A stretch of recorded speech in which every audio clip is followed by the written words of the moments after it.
we've looked at sine and cosine and, finding the equations from the graph, how to create that kind of stuff. Now let's look at tangent and then its flipped version of cotangent. So both tangent and cotangent normally have a period of really just pi, but pi over b is the change, in the actual function for a transformation. And the way we can find the period is by looking between the centers of each repeated portion. So if this is the first repeated portion, we just look at the centers between them, and that's a good way of finding the period for these types of trig functions. Now, we want to find the domain, ranges, and periods for the following graphs, and of course, get an equation that can model it. So first off, the domain and range, this is really going to be based on where the asymptotes are. So there's an asymptote here, here, here, and so on. And you can see that each one of these things, let's see, that's going to be, I think it's 0.25, 0.5, 0.75, 1, negative 1.25, yeah. So that's going to be at 0.5, or sorry, negative 0.5, negative 1.5, this is 0.5, this is 1.5. So the domain is going to be, we can write like this. Theta is every real number. It can be any angle except the angles where we have, 0.5, 1.5, 2.5, negative 0.5, and so on. That's the same thing as saying 0.5 plus k, where k is any of the integers. So imagine k being 1, right? If k is 1, 1 plus 0.5 is 1.5. That's right here. If k is 0, we have 0.5 plus 0. That's 0.5. If k is negative 1, 0.5 minus 1, it's going to be negative 0.5. That's right here. So this does model all of the domain of this trig function. Now the range, this one's always going to be quite easy because it goes down indefinitely and it goes up indefinitely. So the range is going to be everything. Okay, the period of this graph, we start here at 0 and we go over to this point here. Well, this is 0.25, 0.5, 0.75, 1.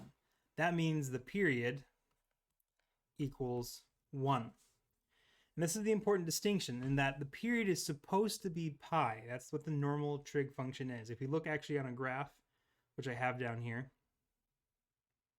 we'll look at cotangent next, but this is the normal tangent function. And you can see it asymptotes here at negative pi over 2 to pi over 2. And from the center graph, right, we have from 0 to pi. So it has a normal period of pi. But now we have a period of 1. That means that, well, pi over b, right, this is the period related to the fact that for sine and cosine, right, we said t equals 2 pi over b, or 2 pi over the angular frequency, which would be omega. B and omega are the same thing. But here we don't have 2 pi because tangent and cotangent are not 2 pi periodic, they are pi periodic. So in this case, we have t equals pi over b, right? Well, here the period equals 1, right? I just showed you that, which means if we have pi over b, the only way we can get 1 out of this is if b equals pi. We have to have that case.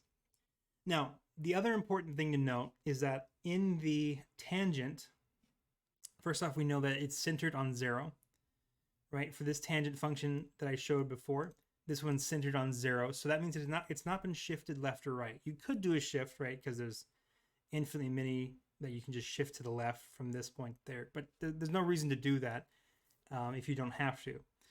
So we know it hasn't been shifted left or right at all. So the key point to remember here is at pi over 4. When you have x equal to pi over 4. That's because when x equals pi over 4, tangent equals 1. And when x equals negative pi over 4, tangent equals negative 1. That's going to be just around here. So those are your key points for looking at any kind of vertical stretch. Really what we're looking at here is that the asymptote is at x equal to pi over 2.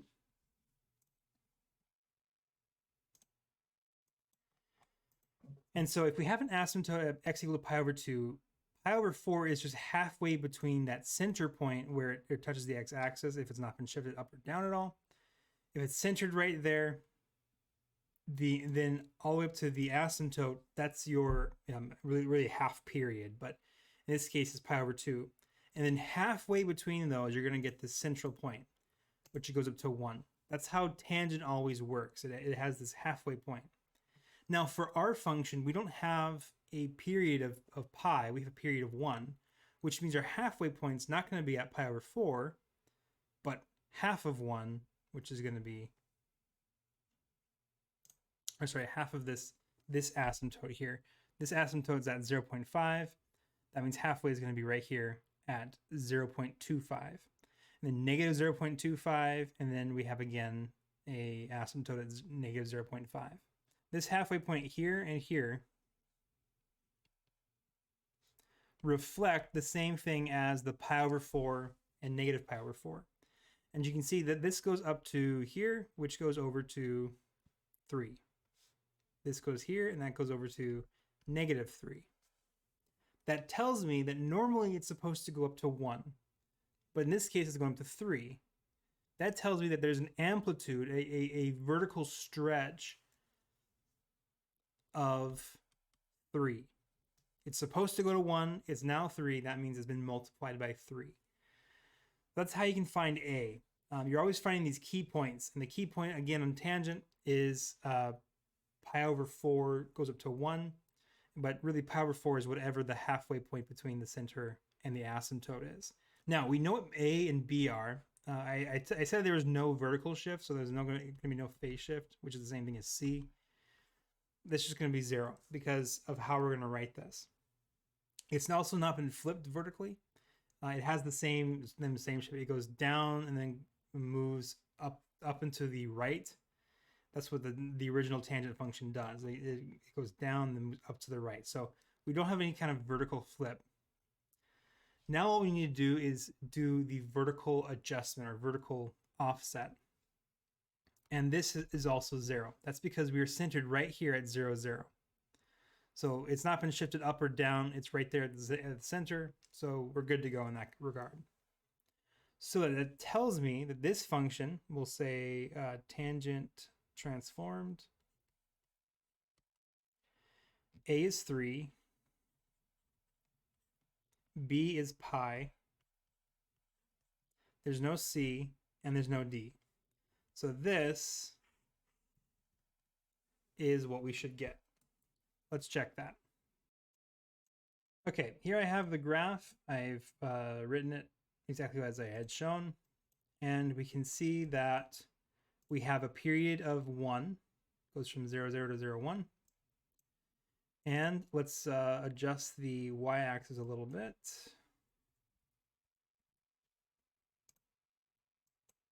We can see at 0.25, it goes up to 3. And at 0.5, we have a vertical asymptote. The same thing is true for negative 0.5. That's just going out to negative infinity there. So this looks to be exactly the same thing as this graph right here. Okay, let's look at cotangent. First off, let's look at the domain and range and the period of this function. The domain for this one, it's going to be everything. So that's going to be all angles, except for the asymptotes, of course, this is always the case. And here you can see there's one at pi over 6, negative pi over 6. That means the next one's going to be, well, this distance here is going to be pi over 3. So the next one's going to be pi over 3 up. And really, it's just going to be every pi over 3 increment. So it's going to be theta not equal to, we'll find a starting value of pi over 6, and then add on to that every pi over 3 times k, where k is an integer. So if k is, I always like to do this, I always like to check to make sure I'm doing the right thing. If k is 0, we have 0 times pi over 3. It's 0. We get pi over 6 plus 0. That's pi over 6. So that one's correct. Let's check k equal to negative 1. Negative 1 times pi over 3 is negative pi over 3.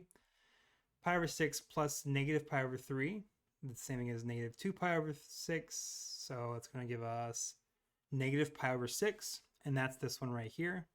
So I'm fairly confident that this hits all of the asymptotes. The range, again, really easy because it goes down to negative infinity and up to positive infinity, just like tangent. Now the period, instead of looking at from center to center like we did from the tangent graph, we can also look at from asymptote to asymptote. This is pi over 6 to pi over 6. This is a distance of pi over 3. Just subtract those two numbers, pi over 6 minus negative pi over 6, and you get a period of pi over 3. But that's the same thing as pi over b, right? Which means b must equal 3. That's the first of the function transformations that we need to write a function to describe this behavior. Now, let's look at the graph of the regular cotangent of theta. So this is the graph right here. You can see that it's not centered on 0 like this graph is. This one's got a 0 point on the origin. So we know that there's been a phase shift, a horizontal shift of some kind. And we also can see that normally we look at, in that case, the halfway point is 3 pi over 4. That's halfway between this central point and the asymptote. This goes up to positive 1. And the halfway between point from this point and the other asymptote is going to go down to,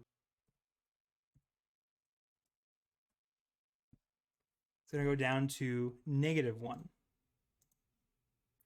So that's what we expect from those halfway points. Now, of course, the actual value, negative 3 pi over 4 and negative pi over 4, that's going to depend upon the period that you have for your specific function.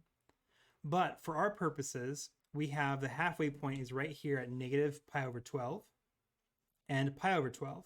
That's halfway between the asymptote and this central point. And this is supposed to go up to 1, goes up to 0.5, and this one's supposed to go down to negative 1, but it goes down to negative 0.5. That tells me that a must be 0.5. 1 times what equals 0.5? 0.5. So that's what our vertical, in this case, it's a vertical flattening, vertical compressing, instead of a stretch. Now we need to look at the phase shift, and the phase shift is this, C over B. How much it's been adjusted off of the norm. The norm, of course, is, right? And negative pi over 2 is what it's supposed to be. But now it's been shifted over to 0. You can either go shift it, this way to the right, or shift this one to the left. And it's been shifted by pi over 2 units from the norm. Of course, in our case, we also have a change of the period. So let's look at that. Let's look at the phase shift here is supposed to be pi over 2, but we have a period change of 3. So the actual phase shift is going to be 3 pi over 2. And if we just multiply, I just did that by multiplying the 3 over, and that gave me this. So let's check this. I have this drawn on the graph, and you can see that it does in fact hit 0, 0. And I've also put in the same period so that we can actually test to see if it's the exact same thing. And that does look like it has an asymptote at negative pi over 6 and pi over 6. So all we really need to do now, there's not been any vertical adjustment. It's not been shifted up or down at all. So we know D equals 0. All we have to do now then is add in our flattening of the graph. And that is going to be the 0.5 for A. And with that in mind, let's adjust the axes.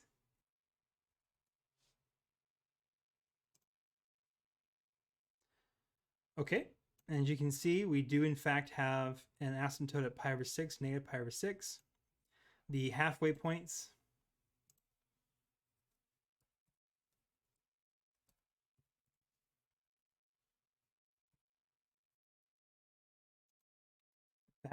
of negative pi over 12 go up to 0.5, and pi over 12 goes down to negative 0.5. And you can see that's exactly what happens here. So I'm fairly confident that this is the correct function for this graph. All right, give it a try in numbers 3 and 4.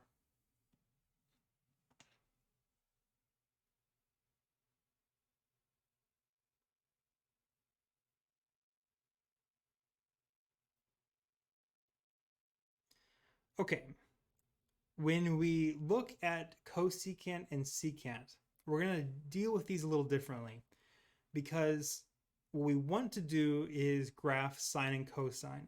These are sinusoids, and we've already looked at them. Once we have the sinusoid and we know what the transformations of the sinusoid is, then the cosecant or secant, all we have to do is change sine into cosecant and cosine into secant, and we get the graph, the correct graph. So the way we do that is we find the peaks and the valleys. So in this case, we have a valley here and a peak here, and it continues on. These points here, these asymptotes, we're going to have 0 lines. It's going to be right in the center. In that case, the center is going to be right here, because those are going to be our midline points. And now I can just connect the dots with a smooth trig function, a smooth sinusoid.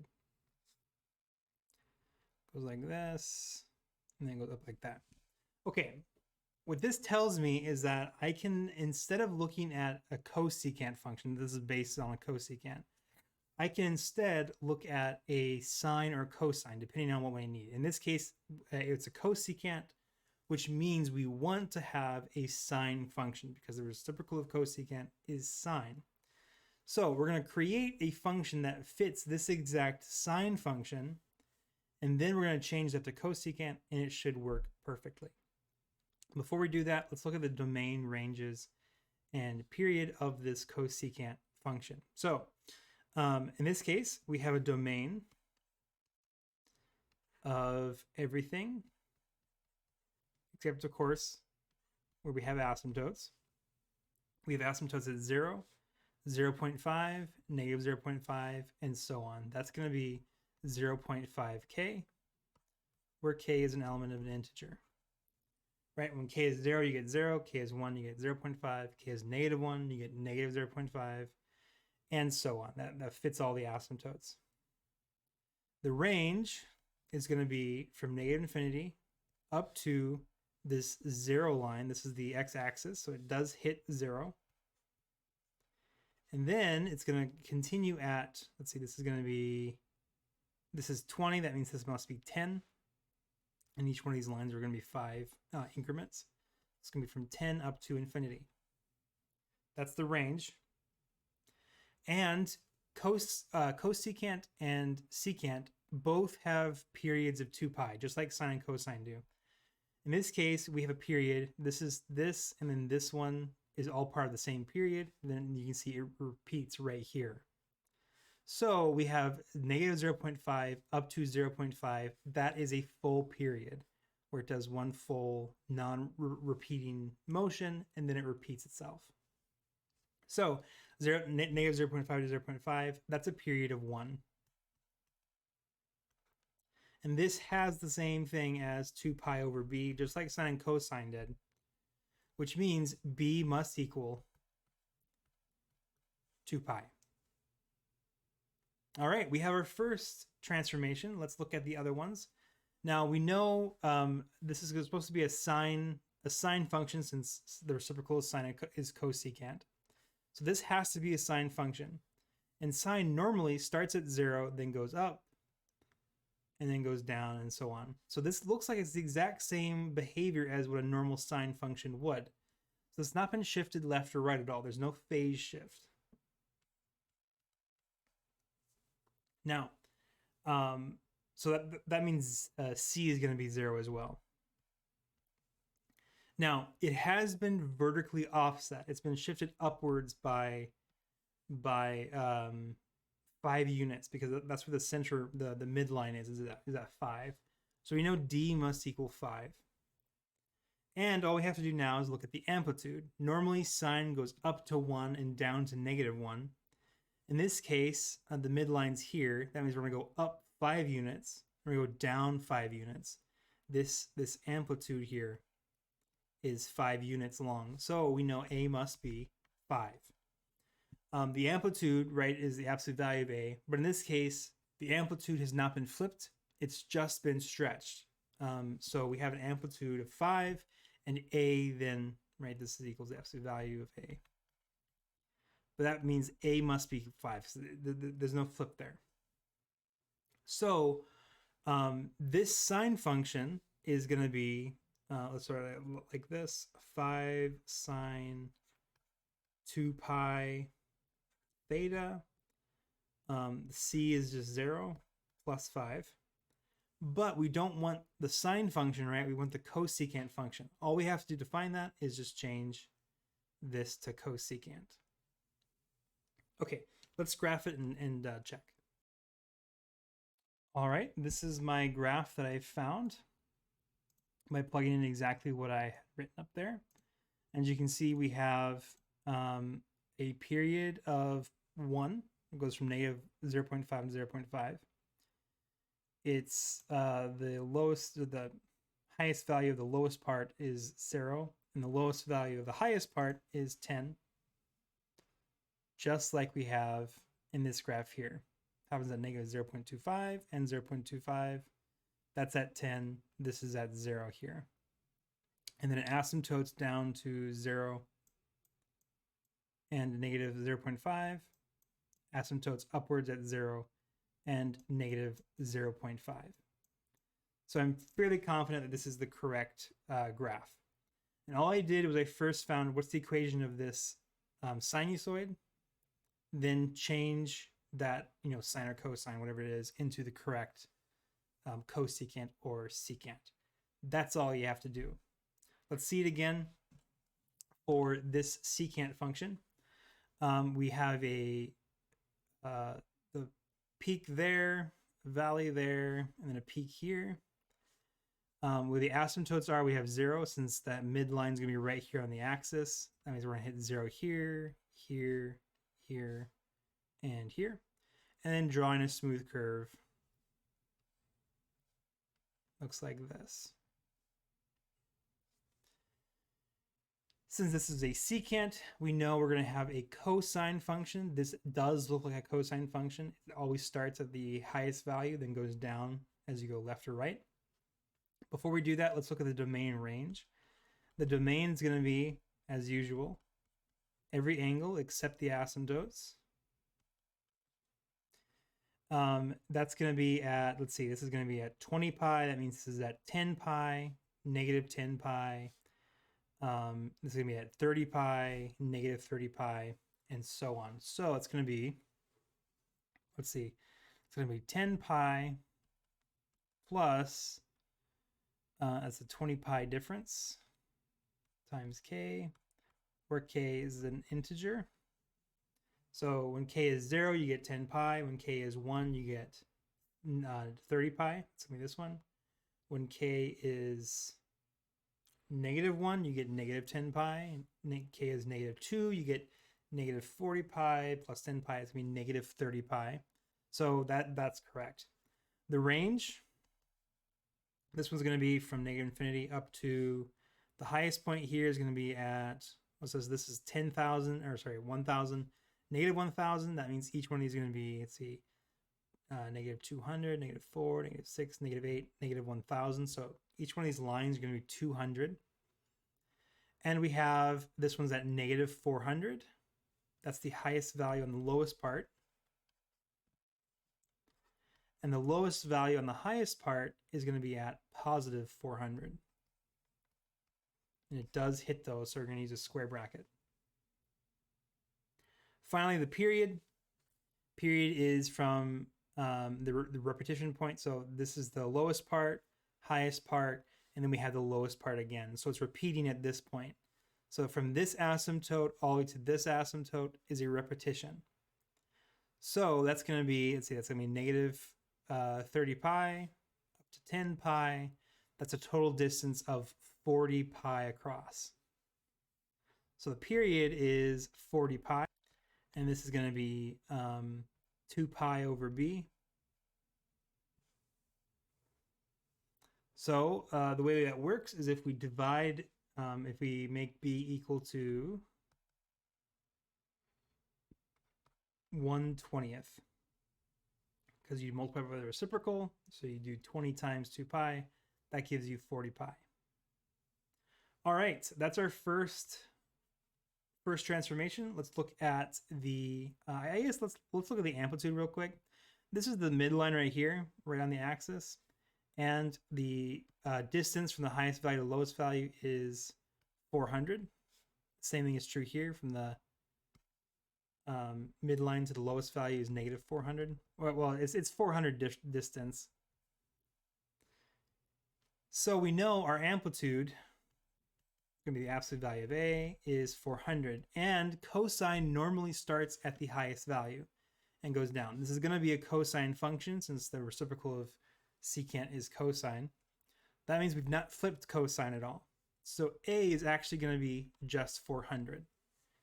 If we were to start at the lowest value first, if we were to start down here and then go downwards, then A would be negative 400.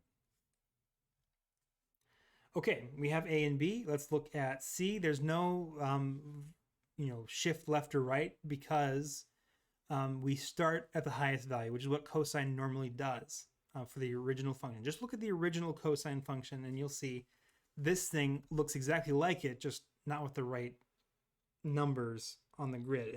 It's the same shape though. So our phase shift is going to equal 0, which is what C is going to be. And then our midline is right there on the x-axis, which means it's not been vertically shifted at all. D equals 0.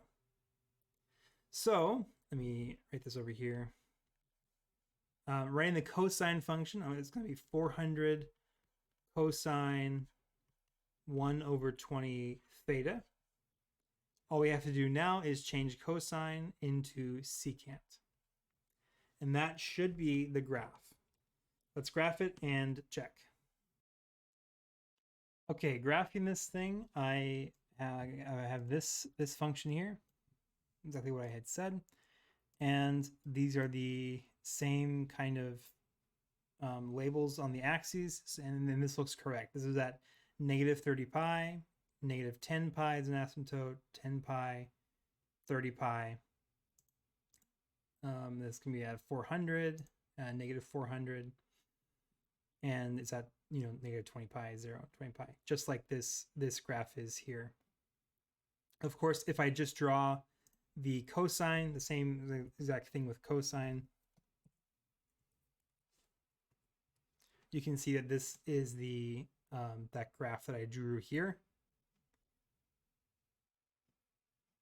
It's the exact same transformations, just secant and cosine.